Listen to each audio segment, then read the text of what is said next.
اگر 16 سپٹمبر کی جو انہوں نے ڈیٹ رکھی ہے اس کو جا کے وہی والے ججز یہ بھی کہہ سکتے ہیں کہ جو وفاقی حکومت کے اعتراض ہیں تو ان اعتراضات کی بنیاد پہ ہم یہ درخواست قابل سماعت دیتے ہیں، پھر نہ عمران خان کا شفا ہاسپٹل نہ کچھ بھی نہیں ہوگا۔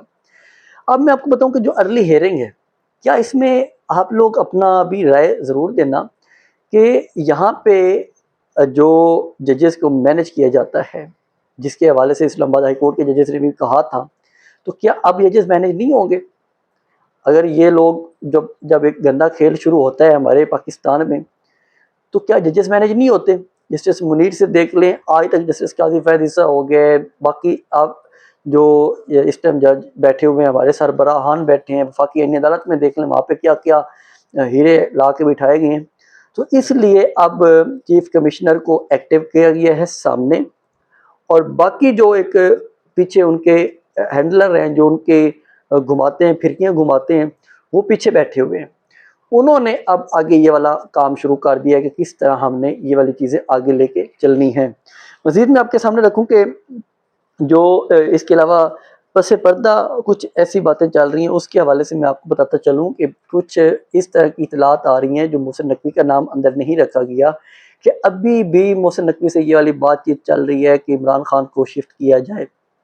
حالانکہ عمران خان نے بہت سختی سے کہا تھا کہ آپ لوگ 27 ستمبر والے لانگ مارچ کے اوپر فوکس رکھیں اور اپنی ایکٹیویٹی تیز کریں۔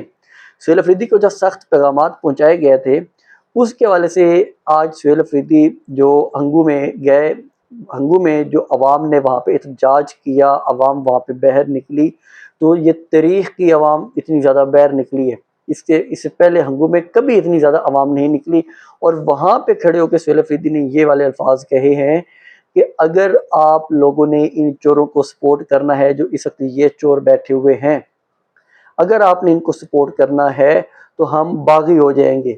جب انہوں نے یہ والی بات کی تو آگے سے نعرے لگے کہ ہم باغی ہیں، ہم باغی ہیں۔ یہ نعرے بہت خطرناک نعرے ہیں، یہ کوئی عام نعرے نہیں ہیں۔ اس طرح کے اگر نعرے، یہی والے الفاظ، ان نعروں کے ساتھ کوئی اسلام آباد پہنچ گیا لوگ، تو یہاں پہ کچھ بھی ٹھیک نہیں رہے گا، یہاں پہ بہت زیادہ حالات خراب ہو جائیں گے۔ تو حکومت کو یا جو ادارے سپریم کورٹ، باقی جو ادارے ہیں ہمارے، ان کو یہ سوچنا چاہیے کہ ہم لوگ کر کیا رہے ہیں، کس طرح کا عوام کے اوپر ظلم کیا جائے، تو ان چیزوں کو دیکھنا چاہیے۔ اس کے علاوہ میں آپ کو بتاؤں کہ جو عطا تارڑ صاحب ہیں، وہ ایک پریس کانفرنس کر رہے تھے کہ پی ٹی آئی نے توہین عدالت کر دی ہے۔ اور اللہ کے بندو، آپ لوگوں کو سمپل آرڈر تھا سپریم کورٹ کا کہ آپ نے عمران خان کو شفا ہاسپٹل میں لے کے جانا ہے۔ اگلی آپ لوگ کہانیاں چھوڑ دیں کہ آپ وہاں پہ رش تھا، وہاں پہ رش نہیں تھا۔ آپ لوگ 26 نومبر کی اتنی ہزاروں کی تعداد میں عوام تھی، ان کو گولیاں مار کے آپ نے 1 گھنٹے کے اندر رستہ خالی کروا لیا تھا، ڈی چوک خالی ہو گیا تھا ایک رات کے اندر اندر۔ مریدکے میں اتنی عوام تھی، وہاں پہ آپ نے اتنا کچھ کر لیا۔ تو آپ سے یہ کچھ کہہ رہے کہ ٹولیوں میں لوگ آ گئے تو ہم نے یہاں سے وہاں کر دیا، اور عمران خان کی جو انہوں نے صحت کے بارے میں بتا دیا، تو یہ والی چیزیں آپ پہلے کیوں نہیں دیکھ رہے؟ عوام کو اتنا بیوقوف اور پاگل بنایا ہوا ان لوگوں نے، اور اتنے پکے منہ سے جھوٹ بولتے ہیں جس کی انتہا نہیں۔ حیرت ہوتی ہے یار کہ بندے میں ایک ضمیر ہوتا ہے نا کہ یار میں کچھ جھوٹ بول رہا ہوں تو میرے اندر کچھ ملامت ہوتی ہے کہ یار تھوڑا سا چہرے پہ مسکراہٹ ہو جائے یا بس آنکھیں چرا لوں میں۔ نہیں نہیں نہیں نہیں نہیں، الحمدللہ اتنے پکے منہ سے جھوٹ بولنے میں ماہر ہیں یہ لوگ جس کی انتہا نہیں ہے۔